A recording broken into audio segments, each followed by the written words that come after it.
à tous et bienvenue dans votre émission. Nous sommes toujours dans la spéciale e-loyauté. Une occasion pour nous et pour vous de redécouvrir ou de voir des reportages concernant les e-loyautés. Et pour la rubrique C'est bien chez nous, nous allons découvrir un reportage sur la fabrication de l'ananas. Ensuite, pour notre rubrique Fin bon, nous allons découvrir la recette des boulettes faites de façon Tiga, donc des boulettes effectuées par la population de Tiga. Ensuite, pour notre rubrique On s'occupe de vous, nous allons parler de l'aloe vera et ses vertus. Donc pour l'heure, je vous propose de retrouver notre invité du jour.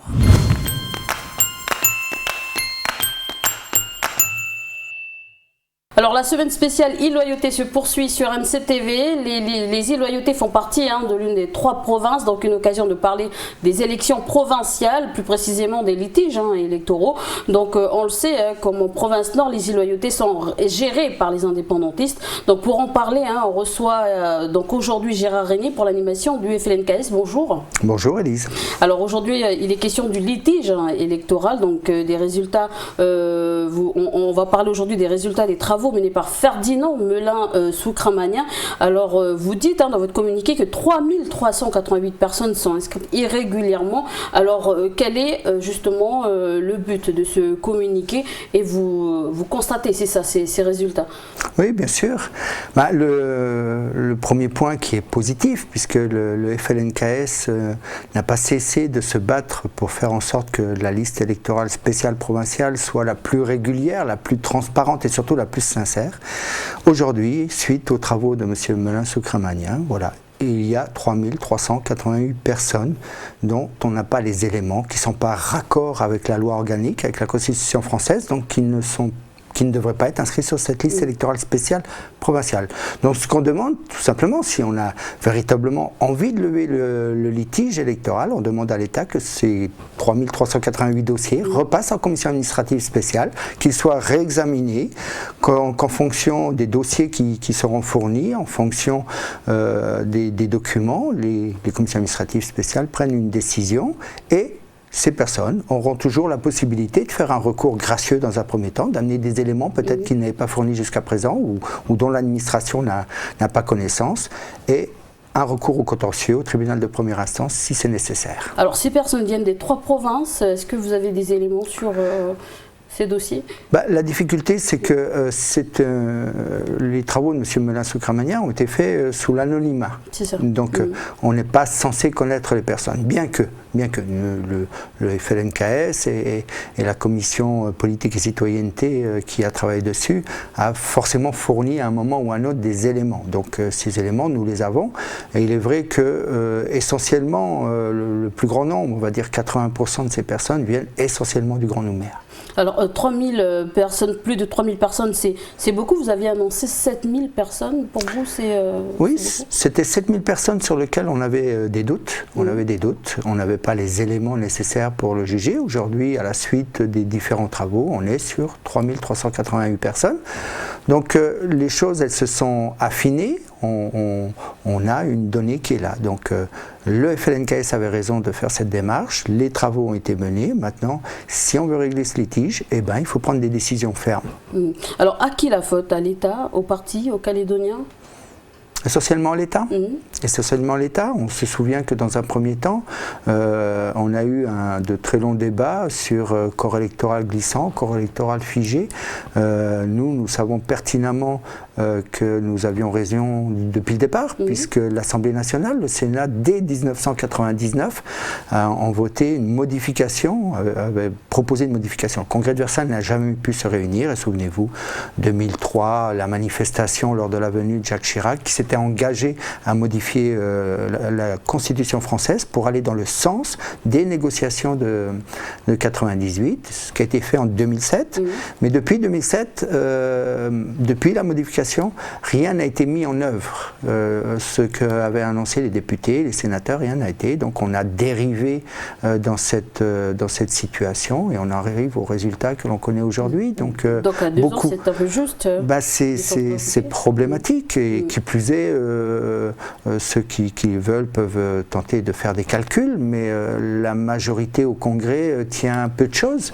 Et donc il est vrai qu'en 2014, si les choses avaient été régulièrement faites, peut-être qu'on aurait je dis bien peut-être, qu'on aurait une autre image, une autre photo du Congrès de la Nouvelle-Calédonie et peut-être du gouvernement. Alors, et c'est quand même très important. Est-ce que c'était un élément que ne pouvait pas régler justement la délégation de l'ONU qui est en ce moment en Nouvelle-Calédonie? Vous savez, on ne peut pas tout demander à l'ONU. Vous les avez rencontrés? On les a rencontrés, le bureau politique du FLNKS les a rencontrés donc hier, mercredi. Donc cette rencontre s'est très bien passée en rappelant l'histoire de ce pays, en rappelant la problématique du corps électoral, la colonie de peuplement, les droits et devoirs de chacun. Et donc nous avons rappelé ça et nous avons demandé à ce que cette délégation prépare ce cahier des charges pour ces fameux observateurs qui vont être au sein des commissions administratives spéciales. L'objectif étant qu'au sein de ces commissions administratives spéciales, les choses se passent mieux et se passent face à la loi. Alors l'État doit, on va dire, se positionner sur ce travail donc avant 2018, donc c'est à peine 2 ans. Si rien n'est fait, qu'est-ce que vous faites, vous, le FLNKS? Est-ce que vous allez prendre des actions, on va dire, le forcing par rapport à l'État? Pour l'instant, nous, on veut croire encore une fois, j'allais dire, à ce que l'État veuille faire en sorte que les résultats de 2018 soient incontestables. Et donc, si on veut faire en sorte que les résultats de 2018 soient incontestables, il faut régler tous les litiges, il faut régler toutes les erreurs, il faut faire en sorte qu'on se présente dans les meilleures conditions. Maintenant, si l'État n'est pas dans cet état d'esprit, forcément, les choses vont se raidir, forcément, l'état d'esprit ne sera plus le même, et ça, l'État en portera la responsabilité. Alors, pour revenir au résultat du travail de M. Melin, Soukramanian, donc c'est une évaluation quantitative. Est-ce qu'on peut expliquer justement en toute transparence aux téléspectateurs ce que c'est donc cette évaluation quantitative? Elle est faite sur une base qui était d'abord sur une base chiffrée de 3 974 personnes qui sont aujourd'hui inscrites sur les listes électorales spéciales, qui ne sont pas inscrites sur la liste électorale générale de 98 et sur la liste électorale spéciale consultation de 98, du 8 novembre 98. Donc ces personnes ne sont pas inscrites, ce sont des personnes avec des critères bien précis, elles ne sont pas nées en Nouvelle-Calédonie et elles sont nées avant le 30 octobre 1980. Donc certains ont pu dire que c'était une liste de personnes établies d'une manière raciste. Non, non, forcément. Si ce sont des gens qui ne sont pas nés en Nouvelle-Calédonie, forcément, ils ne portent pas le nom des gens du pays, ils ont des noms qui viennent soit de France, soit de Tahiti, de Polynésie française, soit de Wallis et Futuna. Quelques-uns viennent aussi des départements d'outre-mer, la Martinique, la Réunion, etc. Donc forcément, c'est sur cette base de critères, mais ce sont des critères qu'on retrouve dans la loi organique, qu'on retrouve dans l'accord de Nouméa. Donc sur la base de ces critères, 3 974 personnes ressortaient. À partir de là, on a tenté d'affiner donc cette recherche, donc de quantifier, ça représentait quoi. Et donc, 4 catégories ont été définies. La première catégorie, c'est les personnes dont on a pu identifier leur présence avant 1988. Ces personnes, elles répondent à un point de l'article 188A, c'est donc être présent au pays avant 88. Donc ces personnes, même si elles n'étaient plus en 98 sur les listes, mais elles ont le droit de figurer sur ces listes. Donc il n'y a plus de soucis pour ces personnes. Je n'ai pas les chiffres exactement en tête, mais il me semble qu'il y en a 586 ou quelque chose comme ça. Ensuite, on retrouve des traces. Alors ces traces, il faut que j'aille jusqu'au bout de l'explication. Elles ont été recherchées sur des fichiers, la CAFAT, la MG, les services fiscaux, les registres des fonctionnaires, etc. Donc à partir de là, on a fait le croisement des noms et on a regardé ces personnes. Elles ont émargé à un moment ou à un autre dans ces fichiers de quelle date à quelle date. Et donc la deuxième catégorie, c'est la catégorie des gens dont on retrouve une trace entre 88 et 98. Okay, c'est la plus grosse catégorie. Ensuite, il y a ceux qu'on identifie ou qu'on peut identifier on les voit arriver après 98. Et la dernière catégorie, c'est une catégorie de personnes qui peuvent paraître un peu bizarres, qui sont sur les listes électorales, mais dont on ne retrouve nulle part trace, c'est-à-dire ils sont ni à la CAFAT, ni dans les services fiscaux, nulle part. Bon, il y en a 192, mais peut-être qu'ils... bon, voilà, on n'a pas de trace à ce niveau-là. Donc nous, le FLNKS a pris une position en disant, eh ben pour nous, c'est 3388 personnes. Pour savoir exactement ce qu'il en est de leur cas, on demande de les repasser en commission administrative spéciale. Et donc, parmi ces 192, s'ils sont là, s'ils sont sur les listes, peut-être ils ont des documents. Et dans ces documents, peut-être on va retrouver leurs traces avant 88.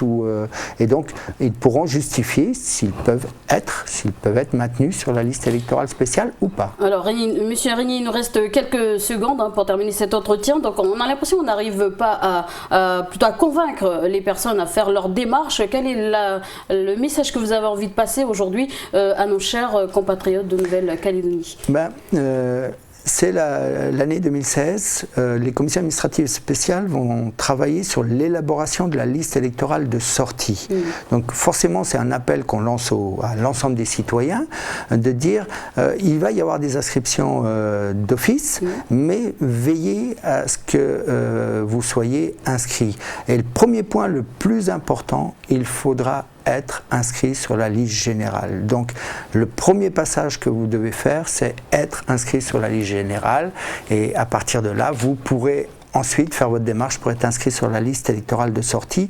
Et nous invitons l'ensemble des citoyens à faire cette démarche pour que le corps électoral de sortie soit le plus sincère, le plus transparent et puisse permettre un résultat positif pour tout le monde. Voilà, Gérard Régnier pour l'animation du FLNKS. Merci d'avoir accepté cette invitation. Merci Élise.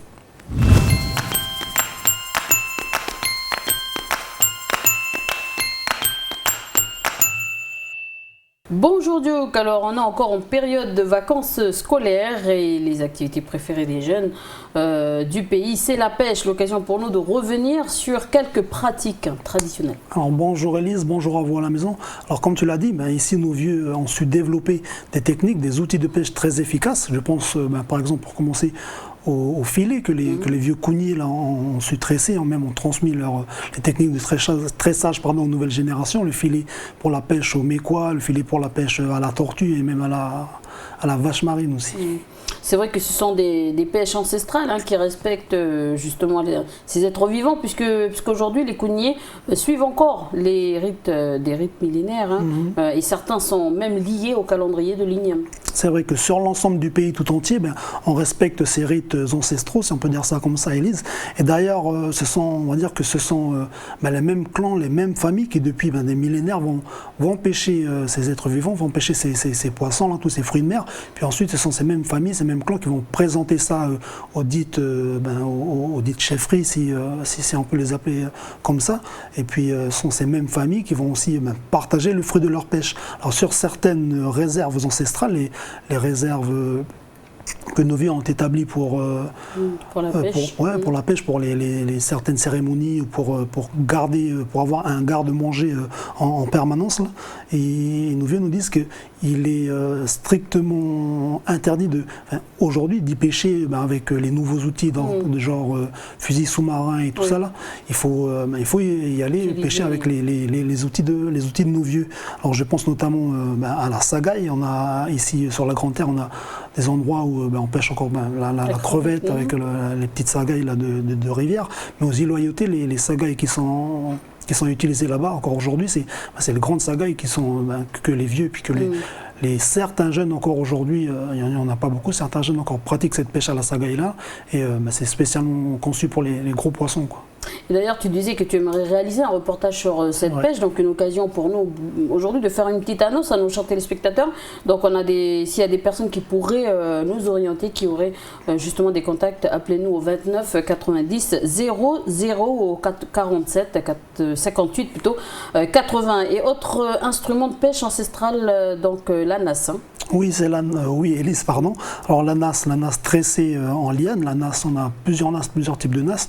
Une des nasses qui était tressée, parce qu'on a l'habitude de dire que les nasses, ce sont les hommes qui tressent les nasses, mais sur Négoné, on sait que nos vieilles, à un moment donné, là, certaines vieilles le font encore aujourd'hui, enfin savent le faire, mais ne partagent plus ces savoirs-là. On a une nasse qui s'appelle le Oudjen, une nasse tressée spécialement pour attraper des tout petits poissons qu'on appelle les Waya Oudjen. Alors la nasse, on a aussi des nasses à langouste, des nasses à crabe de cocotier, mais je vais pas t'en dire plus que ça. Je vais plutôt te proposer avec nos chers téléspectateurs, dans le cadre de notre semaine spéciale, on va plutôt proposer de revoir le reportage sur la fabrication de la nasse traditionnelle. C'était un reportage qu'on avait tourné du côté de Djehou avec le vieux Afossé et Passil. Ça, c'est le début d'une nasse. C'est un peu difficile parce qu'il faut déjà la redresser, mais c'est déjà pas mal. Tu maintiens que celui-là, il va être bien rond. Voilà. Tu maintiens toujours que celui-là, il va être bien rond. Tu vois? Il va faire le cercle, mais seulement il faut toujours que ce soit bien rond, tu vois, ce truc-là. Voilà. Parce qu'ils vont faire 1, tu vois les tours, 1, 2, 3, 4, 5, 6. Celui-là, il faut 1, 2, 3, 4, 5 ou 6. Et puis, parce que il faut d'abord que le poisson il rentre. Il ne faut pas qu'il rentre tout de suite comme ça, parce qu'après, il va ressortir bêtement comme ça. Mais il faut qu'il rentre, et il rentre bien, puis il va être dedans. 1, 2, 3, 4 ou 5 tours, puis après, tu... toujours 4 ou 5 ou 6 même. Et plus c'est déjà 6, si c'est déjà 4, 5, 6, c'est déjà des nasses qui vont aller plus loin et plus bas. Plus loin comme ça, puis plus bas, descendre. Parce qu'après, il faut rattraper ici, que, tu vois, là, quand tu regardes comme ça. Enfin, quand tu regardes, il est dans cet endroit-là. Alignement avec ça, puis après il y a 1, 2, 3 ou 4 même. Si on est ici à la tribu, mais en pleine forêt, mais on a toujours le sens de la mer et penser aux poissons, comment il faut les attraper en bas.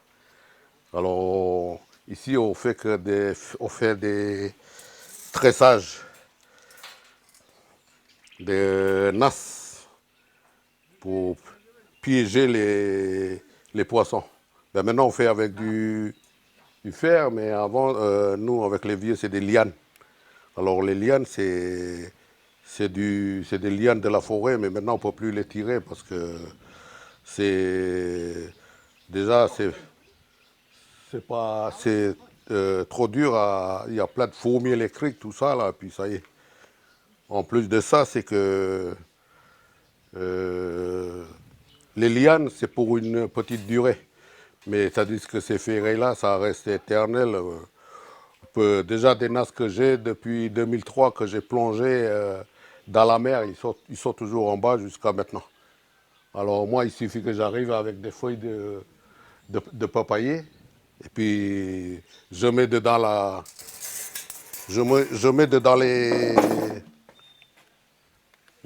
les nasses, comme je fais là.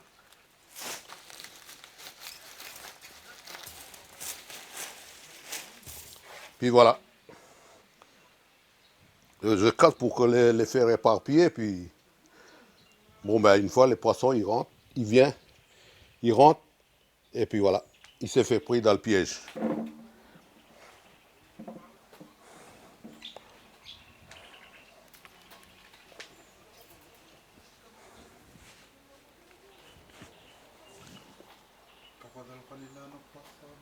Quand il rentre, il mange les feuilles, et puis une fois qu'il lève un peu, ben, il peut plus sortir.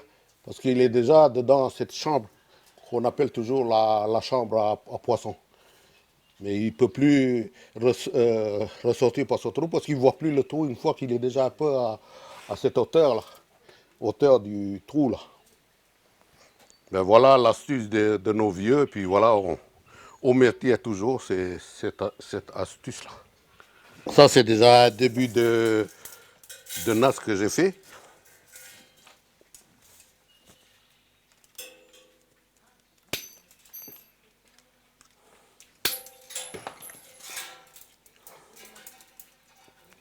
Voilà.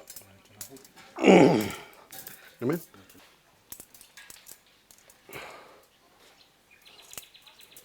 Ça, c'est les Ailawa. Une nasse entière à Ailawa. Ça, c'est à Alifou.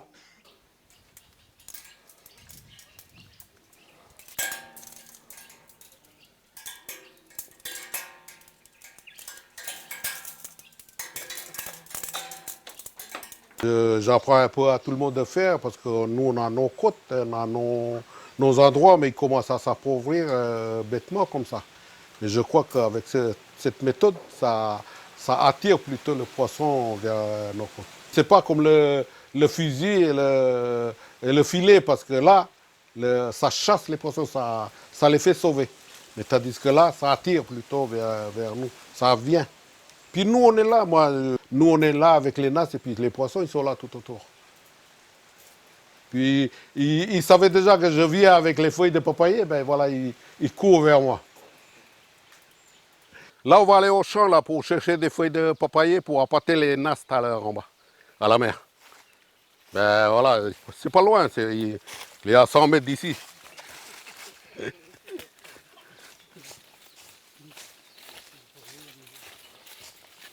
C'est ça le travail, il faut faire les nasses et puis en même temps il faut cultiver les papayers parce que c'est pour les feuilles. Mais seulement on fait des feuilles mâles, pas des feuilles femelles. Parce que les papayers femelles, eux, ils portent des fruits. On attrape comme ça, puis ça y est, on casse. Et puis voilà, il y a ça aussi. Il y a voilà l'herbe à cochon. Voilà. Après, on prend des lianes. Et puis, on attache. Puis voilà.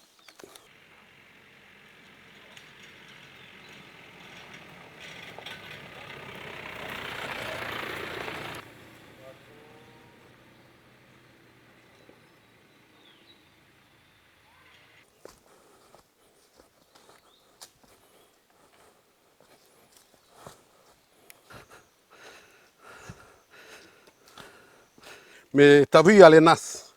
Tout le monde peut manger le poisson. Mais il y a des mauvais bouches. Quand ils mangent le poisson, après les nasses, ils ne vont pas attraper du poisson.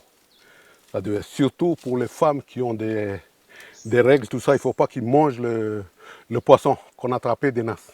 Quand ils ont des règles, il ne faut pas qu'ils mangent le poisson. Pour remédier à ce qu'ils ont fait, on va faire ça, on va bien chauffer au feu, puis on va aller en bas, on va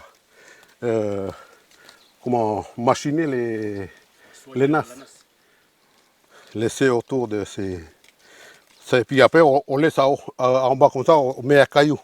Puis après, ça y est, les nasses, ils reprennent leur normal d'attraper du poisson. Ça, c'est fait. Il y a un nom, mais chez nous, c'est fait parce que, tu vois, quand tu marches, ils te tirent. C'est-à-dire, ils te retirent en arrière par rapport à ce petit piquant qui est là. C'est pour ça qu'on le reconnaît en forêt. Parce que, voilà, on voit ce petit piquant. C'est ça, c'est ça, cette liane.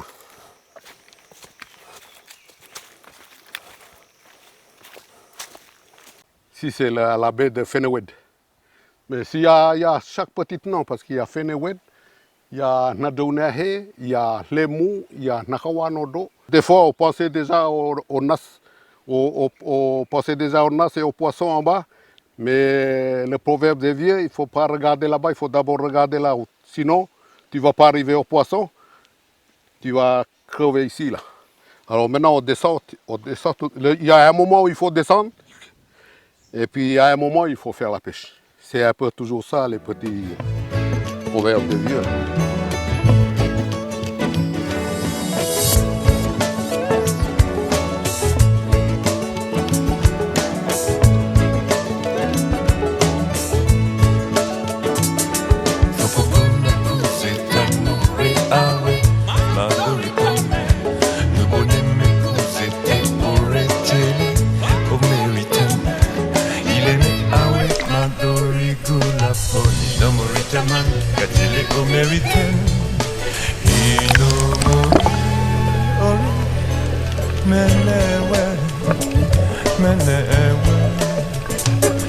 Menewe pede correlo wenebe de colore Edenise somelo tawagunin nenochele Ileme hasegua ete message Togeri menuet mana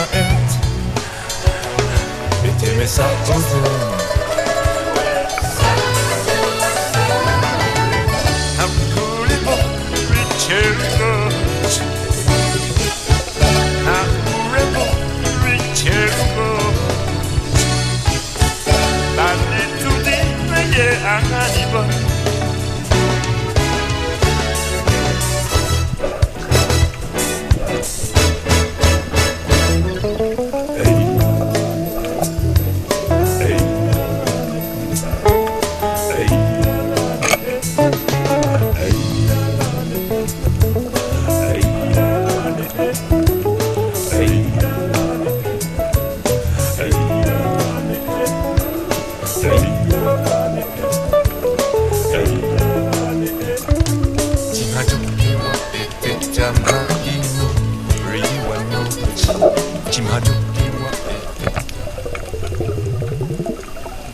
Nos vieux avant, ben voilà, tout au bord, ben, ils pêchaient le poisson avec leur saguet. Et maintenant, de nos jours, maintenant, ben, on est obligé d'aller chercher le poisson à 100 mètres. Alors voilà, l'objectif des NAS, c'est essayer de ramener un peu le poisson près au bord pour qu'on puisse revenir aux pêches traditionnelles des vieux, c'est-à-dire la saguet. Maintenant, nous, notre génération, maintenant, ben voilà, c'est les filets, les seines, comme on dit, les seines avec les fusils sous-marins. Et ces choses-là, ben, ils ont un peu effrayé les poissons. Alors confectionner des nasses, c'était de ramener un peu le garde-manger tout au bord des cailloux. Confectionner des nasses, c'était aussi une façon aussi de préserver aussi le patrimoine naturel. Parce que maintenant, avec toutes les choses, ben, on pollue un peu notre garde-manger. Et puis voilà, on est, comment on appelle ça, on est contaminé. Alors toujours dans l'objectif des NAS, c'était d'essayer de remédier à ces problèmes-là et surtout ramener le garde-manger vers le bord pour pouvoir retravailler encore les pêches traditionnelles, c'est-à-dire la saguet avec les cannes à pêche et ne plus aller chercher le poisson quoi, à 200, 500 mètres au large.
Voilà, donc merci Duke et ce reportage, un très beau reportage qu'on peut revoir donc sur notre site internet www.nctv.nc. Merci. Merci Élise et merci encore à vous à la maison.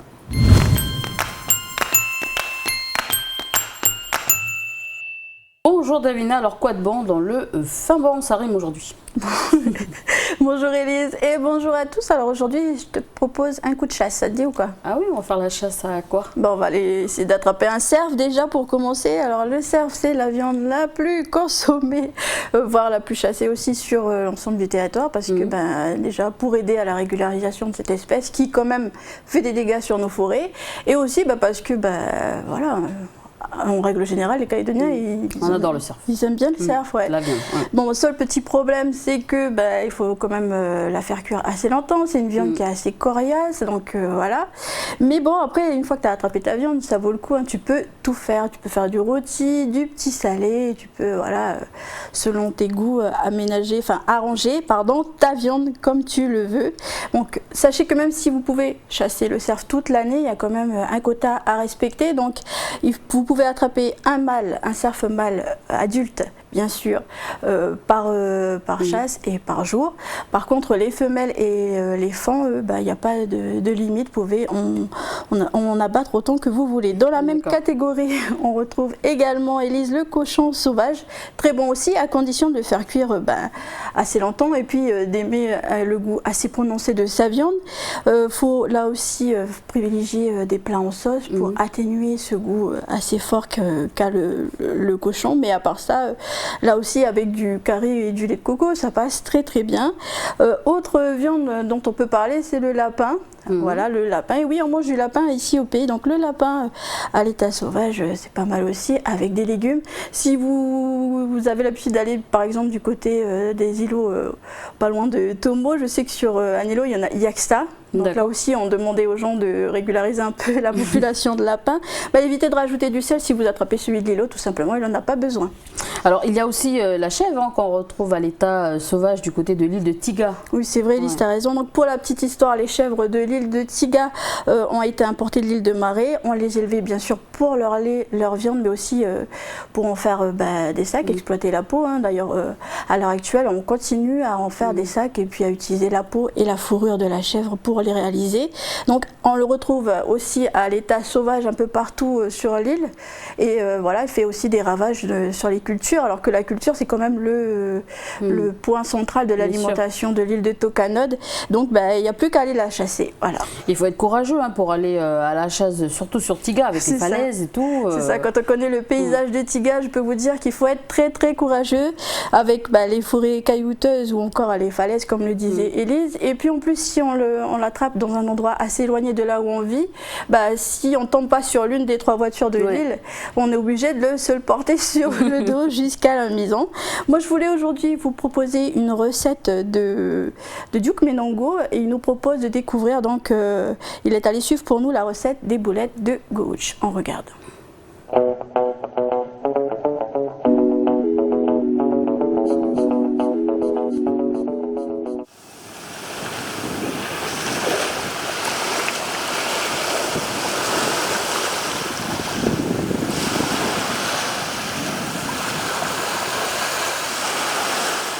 Je vais vous présenter la recette de boulettes de chèvre de Tiga.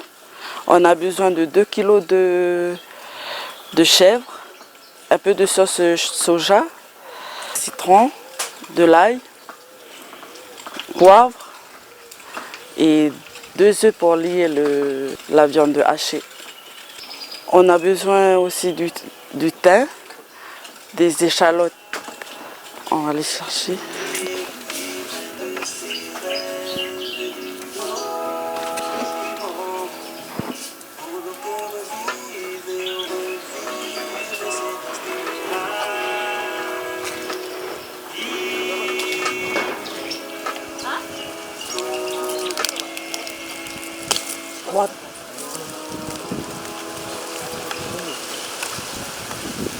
Les garçons ils vont commencer à désosser pour préparer la marinade.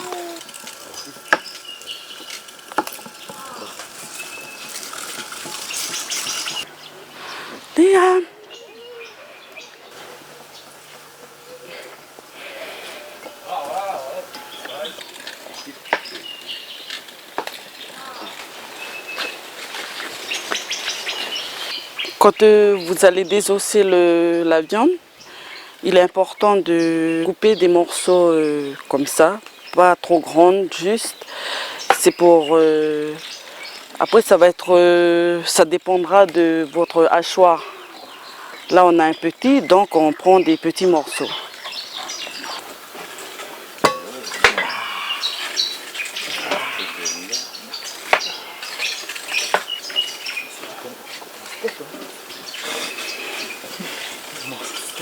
La viande, elle est prête. On va passer à la marinade. Je verse un peu de soja.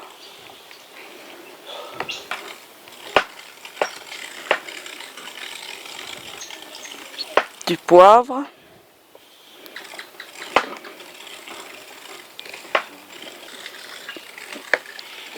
Le thym qu'on a cherché dans le jardin.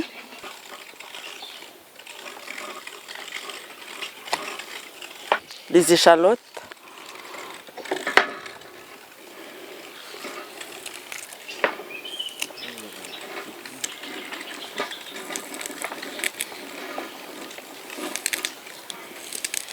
Du citron.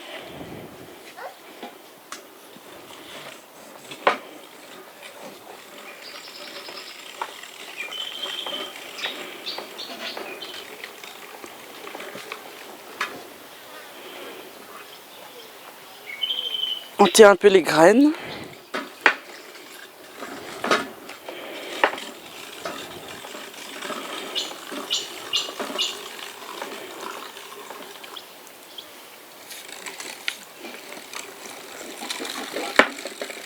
De l'ail.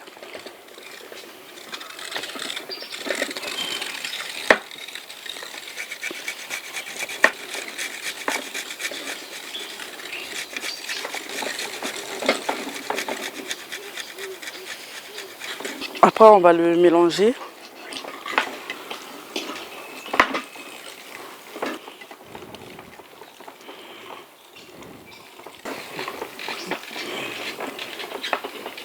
La marinade, elle est prête. On va laisser reposer toute une nuit pour pouvoir le matin hacher. Et on a déjà mariné de quelques viandes qu'on a marinées depuis hier soir. Et les garçons, ils sont en train de hacher la viande.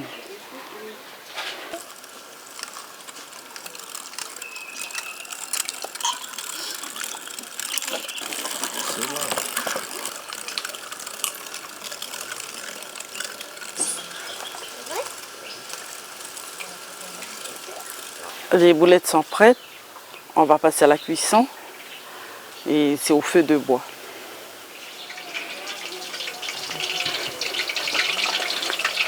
Voilà, c'est prêt l'huile est bien chaude et on va pouvoir passer à la cuisson.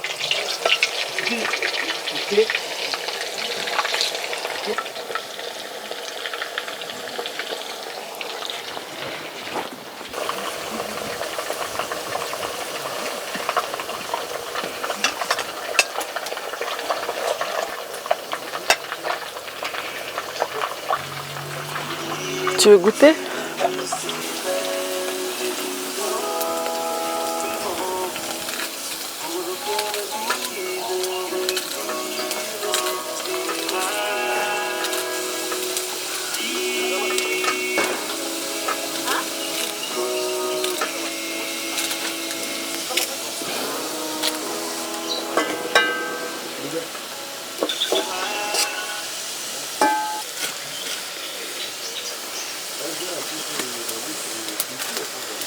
La préparation des boulettes, c'est fini. Là, je vais monter le dressage de l'assiette. Je vais mettre d'abord le riz.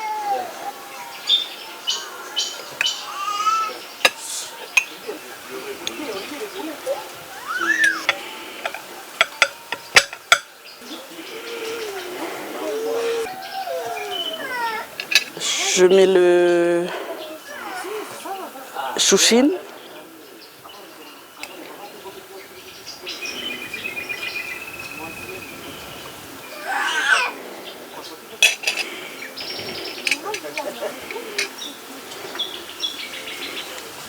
Les boulettes de goat.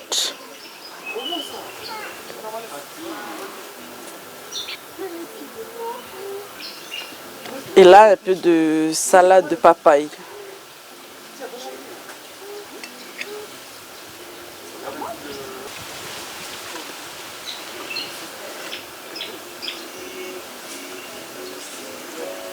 Voilà, notre recette est terminée.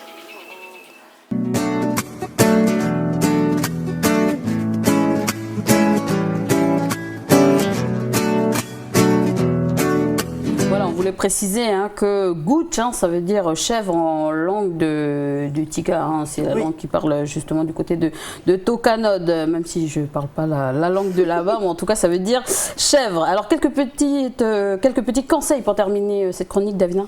Oui, alors juste pour revenir sur la cuisson, notamment du cochon sauvage, sachez que pour diminuer un peu les temps de cuisson, vous pouvez mettre la viande à tremper un peu dans du jus d'agrumes, ça l'attendrit bien, du coup vous gagnez bien une demi-heure voire 45 minutes de temps de cuisson. Rappelez aussi qu'il faut respecter justement des températures de cuisson internes de la viande. Donc pour ça vous avez, pour ceux qui ne sont pas très doués, des thermomètres en vente dans les grandes surfaces pour que vous piquez à l'intérieur de votre viande pour savoir à peu près à quelle température elle est.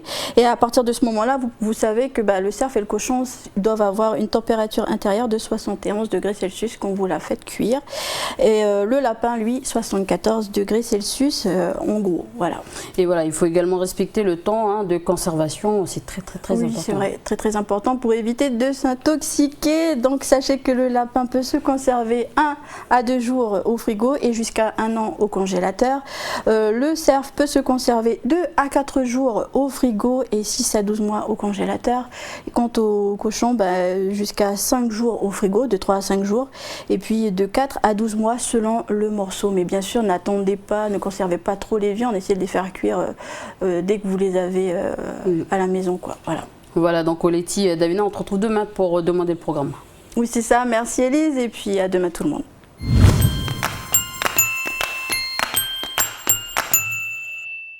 Bonjour Anna, nous avons parlé des plantes médicinales la semaine dernière et nous avons pu voir les diverses utilisations, les précautions et nous nous intéressons aujourd'hui à l'aloe vera, une plante couramment utilisée sur le territoire. Bonjour Élise et salut à tout le monde.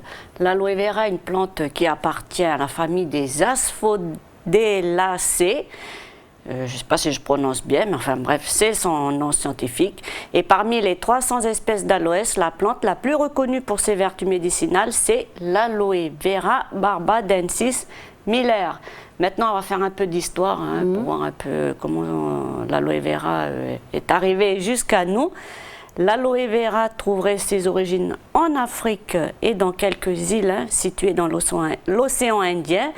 Le gel de cette plante, il était déjà employé pour soigner les problèmes de peau et la constipation aussi dans la Grèce antique, donc ça remonte quand même assez loin, et en ancienne Égypte. Pour certains historiens, les Espagnols auraient importé ensuite les premières plantes d'aloès en Amérique autour du XVIe siècle. En 1820, il est fait mention de l'aloe vera dans la pharmacopée officielle des États-Unis, cette fois, et en 1935, un groupe de médecins américains y a eu recours dans le traitement des brûlures consécutives à l'exposition aux rayons X. Et depuis, l'intérêt pour cette plante, aux 100 vertus, n'a pas faibli, il a au contraire augmenté à travers le monde et on en parle un peu plus souvent maintenant. Et ici, on connaît principalement son utilisation pour traiter les brûlures, les furoncles, mais je crois que l'on peut aussi utiliser autrement. Oui, en fait, cette plante, c'est un véritable allié au quotidien. Et puis, tout simplement parce qu'elle contient des nutriments comme les acides aminés, les vitamines, des minéraux et j'en passe. Il est possible également de consommer l'aloe vera, c'est bien ça? C'est bien ça, Élise. On peut consommer en fait le gel de la plante. Et de quelle partie de la plante provient ce gel?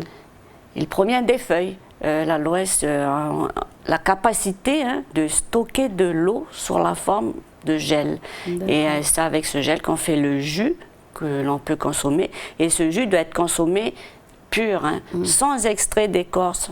Parce que sinon, ça risque d'irriter les intestins.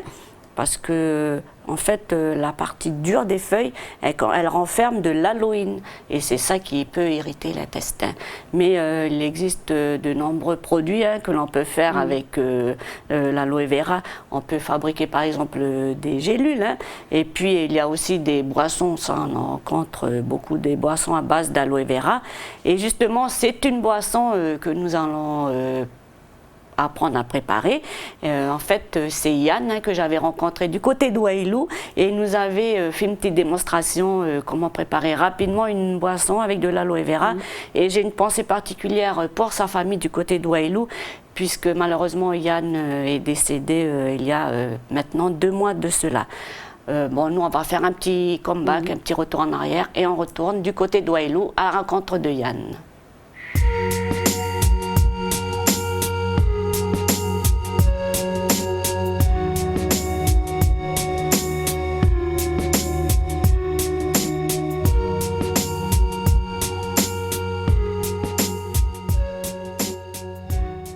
Moi je suis de Ouailou, ça fait environ un peu moins d'1 an que j'utilise l'aloe vera en mixture pour des remontées acides que j'avais de l'estomac, des maux d'estomac.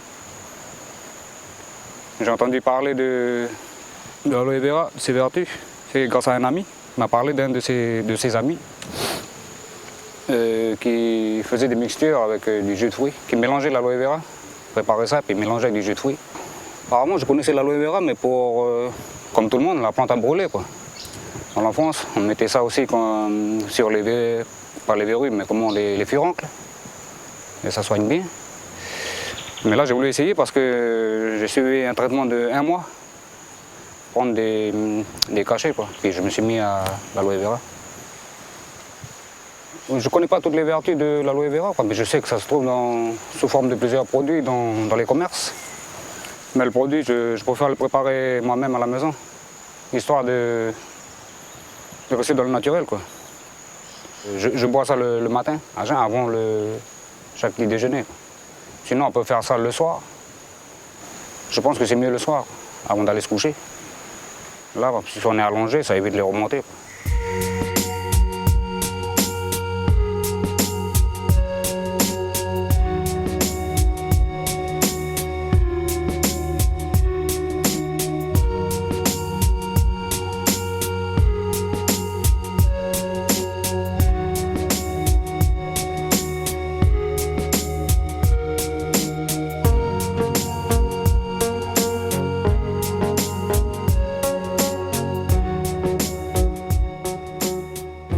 Donc moi, pour la préparation, j'utilise juste la plante, mélangée avec du jus de fruits.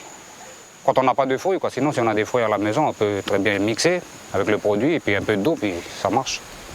Ben, pour le goût, le produit, c'est amer, bien sûr, mais il suffit de laver, d'enlever la peau, de bien laver, 2-3 fois, puis vous sentez bien, il n'y a plus de goût, quoi.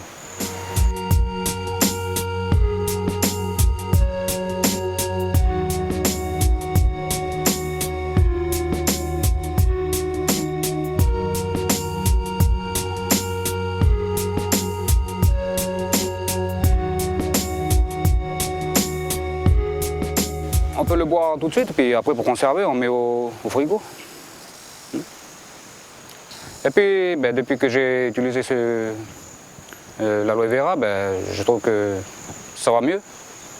Puis je fais ça régulièrement.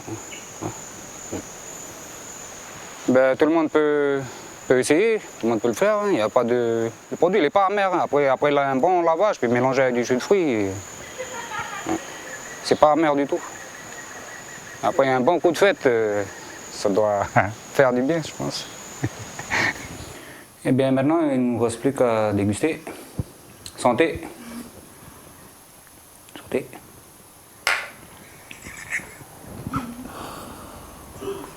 Voilà, donc c'est tout simple comme préparation, c'est rapide, et puis c'est gratuit, et puis surtout c'est naturel. Hein. Voilà, c'est naturel. Et pour la démonstration, nous, on avait utilisé du jus de fruits du commerce, mais comme il le disait, on peut utiliser les fruits de saison, surtout en ce moment, on a beaucoup de fruits, donc ne pas hésiter. Et comme Yann le disait aussi, après les coups de fête, donc on sort des périodes des fêtes justement, alors c'est le moment. Et comme on le dit et redit à chaque fois, lorsqu'on souhaite utiliser les plantes, il faut s'assurer avoir identifié la plante, donc savoir comment l'utiliser et comment doser. Voilà, très important de le rappeler, Élise, merci. Et puis, comme on le dit, répète aussi souvent, dans le doute, il vaut mieux demander l'avis d'un spécialiste. Voilà, merci Anna et à bientôt. À demain, Élise, à demain à tous. Et c'est la fin de cette émission, merci de nous avoir suivis. Donc, je vous retrouve demain pour une nouvelle quotidienne spéciale Île Loyauté.